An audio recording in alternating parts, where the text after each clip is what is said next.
Hello everyone, welcome back to my channel.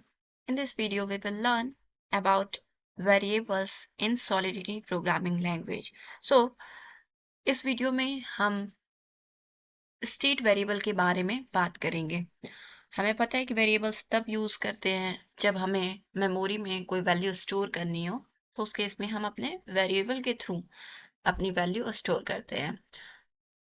तो state variable क्या है सॉलिडिटी में, उसके बारे में हम पढ़ेंगे।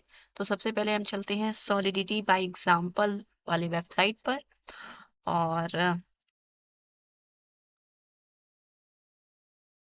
यहाँ पर वेरिएबल्स के बारे में आप इसको रीड कर सकते हैं कि 3 तरीके के वेरिएबल्स होते हैं, लोकल, स्टेट, ग्लोबल। तो अभी हम जो वेरिएबल्स पढ़ेंगे वो स्टेट वेरिएबल होगा।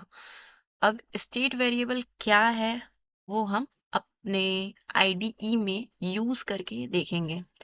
तो सबसे पहले हम अपना एक तरीके से इसको बोल सकते हैं बॉयलर प्लेट ऑफ कोड, क्योंकि हर एक प्रोग्रामिंग लैंग्वेज में कुछ फिक्स चीजें होती है जो आपको हर एक फाइल में जब भी आप कोड कर रहे हो तो आपको वो चीज लिखनी है। HTML में आपको पता है कि डॉक टाइप और HTML हेड टैग और बॉडी टैग ये आपको लिखना पड़ता है। जावा लैंग्वेज का एक अलग बॉयलर प्लेट ऑफ कोड होता है। तो वैसे ही इसमें जो है हमको एक सॉलिडिटी का जो वर्जन है वो डिफाइन करना पड़ता है। तो इसको हम लोग लिख देंगे इस ग्रेटर देन और इक्वल देन 0.70। तो ये हमारा हो गया। अब हम अपना कॉन्ट्रैक्ट क्रिएट करेंगे और कॉन्ट्रैक्ट में हम दे देंगे इसका नाम स्टेट। हमको क्या सीखना है? स्टेट वेरिएबल्स के बारे में। स्टेट वेरिएबल्स के बारे में। अब स्टेट वेरिएबल क्या अलग चीज है? स्टेट वेरिएबल का मतलब ही है कि जो हमारा ब्लॉकचेन है, अगर हमें उसके अंदर कोई भी डेटा परमानेंटली स्टोर करना है तो हम यूज करेंगे स्टेट वेरिएबल्स को। अब जब भी आप स्टेट वेरिएबल्स को अपने सॉलिडिटी प्रोग्रामिंग लैंग्वेज में यूज कर रहे होते हो और उस वेरिएबल में जो भी डेटा स्टोर कर रहे होते हो वो परमानेंटली ब्लॉकचेन पे स्टोर हो जाता है with in a smart contract, और इसको हम लोग बोलते हैं परसिस्टेंट स्टोरेज। लेकिन इसके लिए आपको कॉस्ट, मतलब इसका कुछ ना कुछ कॉस्ट होता है। कॉस्ट का मतलब है कि इथेरियम गैस आपको देना पड़ता है, फी जो है वो पे करना पड़ता है।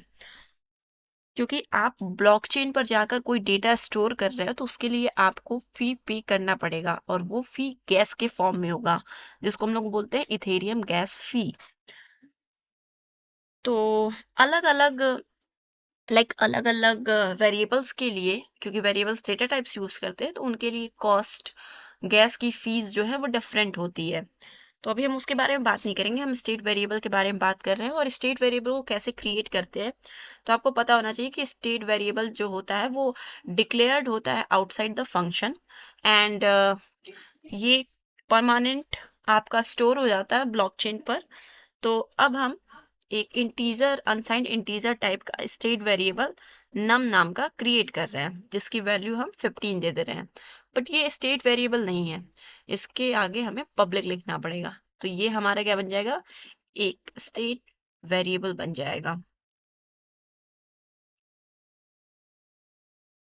अब आप इस स्टेट वेरिएबल में कुछ इस तरीके का ऑपरेशन परफॉर्म नहीं कर सकते। आप चाहते हो कि नम की वैल्यू num+1 हो जाए, तो ये पॉसिबल नहीं है क्योंकि नम की वैल्यू 15 परमानेंट स्टोर हो गई है ब्लॉकचेन पर। और यहाँ पर जब आप उसमें +1 कर रहे हो तो वो लेगा नहीं, क्योंकि इस तरीके से हम अपडेट नहीं कर सकते। इसको अपडेट करने का डिफरेंट तरीका है, हम फंक्शन का यूज करके इसको अपडेट करेंगे। तो यहाँ हम इसको रिमूव कर सकते हैं और इस कोई वेरिएबल के आगे हम पब्लिक लिखते हैं तो वो हमारा क्या कर देता है? फंक्शन क्रिएट कर देता है। फंक्शन क्रिएट कर देता है। तो हमें पता चल गया कि जो स्टेट वेरिएबल होता है वो हमारा रेफर करता है परमानेंटली स्टोरेज के लिए, जो कि ब्लॉकचेन में आप स्टोर करते हो। तो यहाँ पर लिखा है कि ये डिक्लेयर होता है आउटसाइड द फंक्शन और ब्लॉकचेन पर स्टोर्ड होता है, यहाँ पे लिखा है।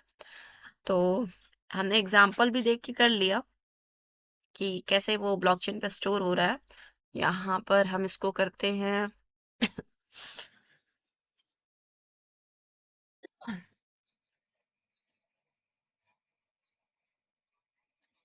ओके, यहाँ पर हमारा ऑटो कंपाइल से कंपाइल मोड पे लगा है जिसमें कुछ एरर आ रहा है। ये एरर हमने सॉल्व कर लिया था, लेकिन अभी भी कोई एरर है, चेक करते हैं। SPDX लाइसेंस प्रोवाइडर, अच्छा, यहाँ से हम इस चीज को, इस लाइन को कॉपी करते हैं, वहां पेस्ट करते हैं, कुछ डिफरेंस होगा।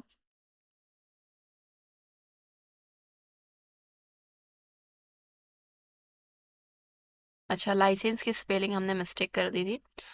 अब ये हमारा ऑटो कंपाइल हो गया सक्सेसफुल। अब हम इसको करेंगे डिप्लॉय। जब हम इसको डिप्लॉय करेंगे तो हमारे पास एक फंक्शन नम नाम का क्रिएट होगा जिसकी वैल्यू होगी 15। ठीक है,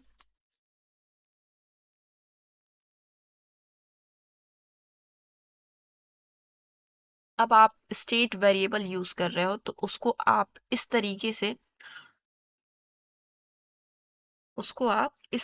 से अपडेट नहीं कर सकते, like num is equals to num+1। इस तरीके से आप इसको अपडेट नहीं कर सकते। स्टेट वेरिएबल्स की जो डिफॉल्ट वैल्यू है उसको चेंज करने के तरीके होते हैं। पहला तरीका है आप कंस्ट्रक्टर को यूज करें, सेटर फंक्शन का या तो यूज करें। तीसरा तरीका जो हमने अभी किया कि इस नम वेरिएबल में, स्टेट वेरिएबल में जो हमने डिफॉल्ट वैल्यू इनिशियलाइज की है, यानी कि जब आप उस वेरिएबल को डिक्लेयर कर रहे हो उसी टाइम पे इनिशियलाइज कर दो।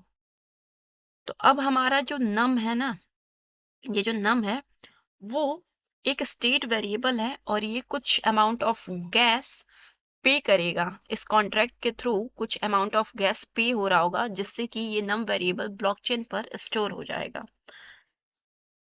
तो स्टोरेज नॉट डायनेमिकली एलोकेटेड, और ये परमानेंटली स्टोर्ड होता है कॉन्ट्रैक्ट के स्टोरेज में, जिसके लिए हमें कुछ गैस फी देनी होती है जो कि एक्सपेंसिव होती है। लाइक स्टेट वेरिएबल का आप उस केस में यूज कर सकते हो कि किसी भी यूजर का अमाउंट, बैंक बैलेंस कितना है, तो उसको आप एक स्टेट वेरिएबल में होल्ड करोगे। ठीक है, अब हम आगे पढ़ेंगे कि लोकल वेरिएबल कब यूज करते हैं, और जो भी चीजें हैं वो हम आगे पढ़ेंगे।